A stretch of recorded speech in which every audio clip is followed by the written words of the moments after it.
جہیز کو جائز قرار دینے والے لوگ جو حضرت فاطمہ رضی اللہ تعالیٰ عنہا کی شادی کا تذکرہ کرتے ہیں اور مسکیزہ بان کی چٹائی اور وہ مسکیزہ اور چکی کی بات کرتے ہیں، تو دراصل وہ اپنی دینی نامعلومات کے نتیجے میں اس طرح کی بات کرتے ہیں۔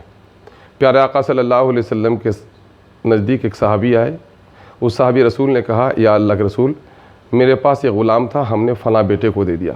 آپ صلی اللہ علیہ وسلم نے کہا تمہارے پاس اور بھی بیٹے ہیں؟ کہا ہاں۔ کہا اور بھی غلام ہیں تمہارے پاس جو دوسرے بیٹے کو دے سکو؟ کہا نہیں۔ تو کہا کہ اپنے اولاد کے درمیان میں امتیاز مت کرو اور غلام واپس لو۔ جس رسول نے دوسروں کو یہ تعلیم دی ہوگی، اس رسول نے 3 بیٹیوں کو محروم رکھ کر اپنی ایک بیٹی کو جہیز کیسے دیا ہوگا؟ بلکہ سچ بات تو یہ ہے کہ سن 2 ہجری میں حضرت سیدنا فاطمہ رضی اللہ تعالیٰ عنہ کی شادی ہوئی، اسلام دشمنوں کے نرغے میں تھا، اور اس وقت اسلام کے لیے جو زنجیری لباس جسے زرہ کہتے ہیں، اس وقت حضرت سیدنا علی مرتضیٰ نے اسے بیچ کر حضرت فاطمہ رضی اللہ تعالیٰ عنہ کے مہر کو ادا کیا تھا، اور تحقیق یہی ہے کہ اسی کے کچھ بچے ہوئے پیسے سے یہ چیزیں خریدی گئی تھیں۔ ہمارے فاضل بزرگ نے یہ بھی کہا کہ اگر بالفرض اگر زرہ کے پیسے سے یہ چیز خریدی نہ بھی جاتی تو حضرت علی کرم اللہ وجہہ آپ صلی اللہ علیہ وسلم کے ہاں اس کی حیثیت لیپالک کی تھی۔ اگر دوسری جگہ بھی ان کی شادی کرائی جاتی تو گھر کے بسانے کے لیے بنیادی سامان فراہم کیے جا سکتے تھے۔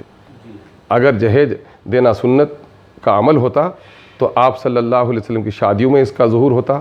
آپ صلی اللہ علیہ وسلم کے زمانے میں جو آپ کے صحابہ کی شادی ہوئی، آپ کی بیٹی کی شادیاں ہوئی، تو نہ جانے صحابہ تو اپنا گھر بیچ کر پیارے آقا صلی اللہ علیہ وسلم کی بیٹیوں کو جہیز دے دیتے۔ تو اس کا مطلب یہ ہے کہ جہیز کی اسلام میں کوئی حیثیت نہیں ہے، بلکہ بیٹی کے ترکے میں حصہ دیا گیا ہے۔ اس کے برخلاف غیر اسلامی سماج میں جہاں بیٹیوں کو ترکے میں حصہ نہیں دیا گیا، تو یہ قانون فطرت ہے کہ اپنی اولاد سے محبت ہوتی ہے۔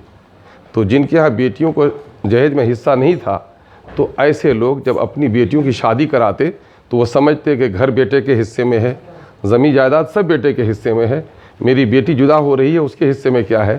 تو اس وقت لوگ دان کے نام سے، دان خیراتی لفظ ہے نا، کہ دان کے نام سے اس کو دیتے تھے، جس کو بعد کے لوگوں نے جہیز کا نام دیا۔ تو دان کرتے تھے وہ کرتے تھے جو لوگ ترکے میں حصے نہیں دیتے تھے۔ اور یہ رسم بارات بھی وہیں سے آئی ہے کہ جب ملک ہندوستان میں کسی بڑے خاندان کے لوگوں کو یا کسی ایسے خاندان کی لڑکی پسند ہو گئی جو شادی کرنے پر آمادہ نہ ہوتی تھی، تو لوگ دولہے کے ساتھ بڑ کے ساتھ ڈنڈے اور ہتھیار لے کر جاتے تھے، لڑکیوں کو چھین کر لاتے تھے۔ جو بڑ کے ساتھ جو لوگ جاتے تھے، بڑ یاترا، اور اسی سے بارات کی پیدائش ہوتی ہے، بارات کا تصور ہے نا۔ اور کہیں کہیں یہ بھی ہے کہ جہیز کے سامان لانے پڑتے تھے، اس وجہ سے بھی بڑ کے ساتھ یاتری ہوا کرتے تھے۔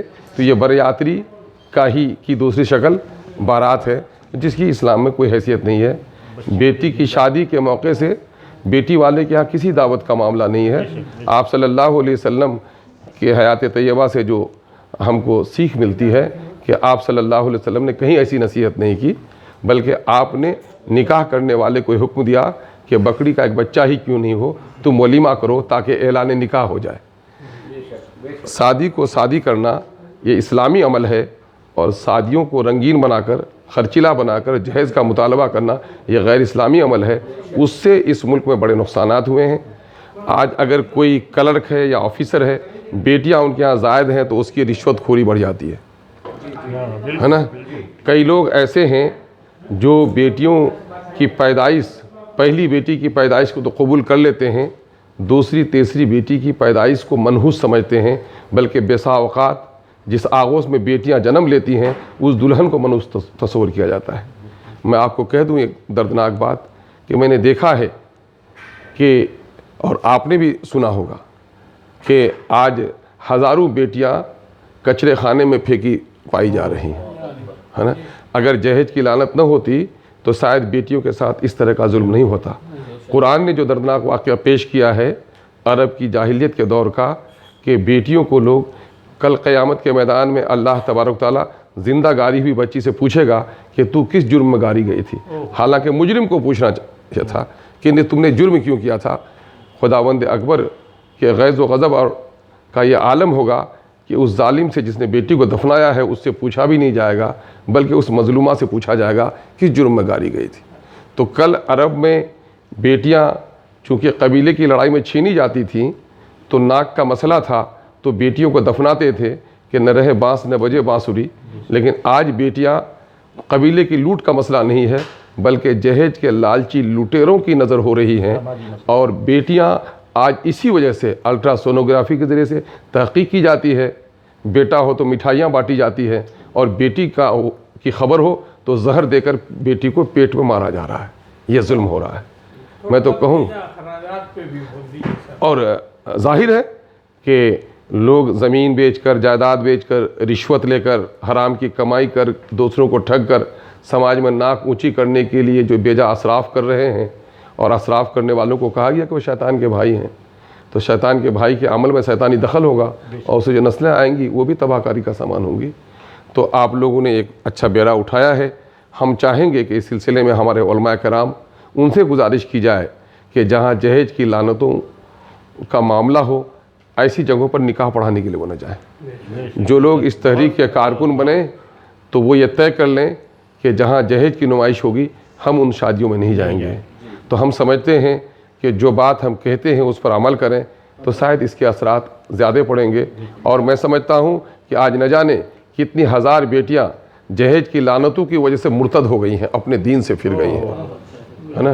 اس لیے کل قیامت کے میدان میں شاید ہمارے لیے پرسش کا عمل ہو سکتا ہے کہ جو لوگ سماج میں آج دولت رکھتے ہیں اور جہیز کی نمائش کر رہے ہیں، اس کے نفسیاتی رد عمل کے طور پر جب غریب کی بیٹیوں کے جہیز کا مطالبہ ہوتا ہے اور نہیں دے پاتے ہیں تو ان غریب بچوں کے خودکشی کرنے، کانپور کا واقعہ آپ نے سنا ہوگا کہ 3 بہنیں لٹک گئی تھیں پنکھے میں صرف اس بنیاد پر کہ اس کے والدین کو جہیز دینے کی سکت نہیں تھی۔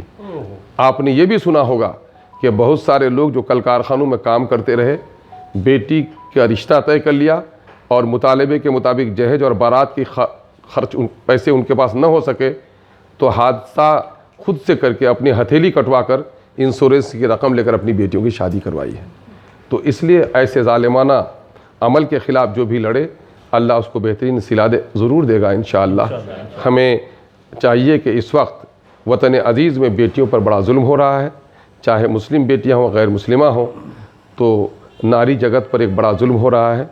اور حقوق نسواں کی جو تنظیمیں ہیں ان تنظیموں سے بھی ہم گزارش کرتے ہیں کہ اس تحریک کا وہ ساتھ دیں، اور جو لوگ جہیز کی نمائش کر رہے ہوں ان کے معاملات عدالت تک بھی پہنچائیں، چونکہ ملک کا قانون بنا ہوا ہے کہ جہیز کا لینا اور دینا دونوں جرم ہے، لیکن یہ قانون جو لوگ اس کی توضیح اور تشریح کرتے ہیں اپنی بیٹیوں کی شادی میں وہی جہیز کی نمائش کرتے ہیں۔ اللہ کرے آپ کی نیک کاوشوں کو اللہ تبارک تعالیٰ قبولیت کا مقام عطا فرمائے، اور جہیز کی اس لعنت کو اور شادی بیاہ کی فضول خرچوں پر ہم سب قابو پا جائیں۔ اللہ ہماری کوششوں کو قبول فرمائے۔ بہت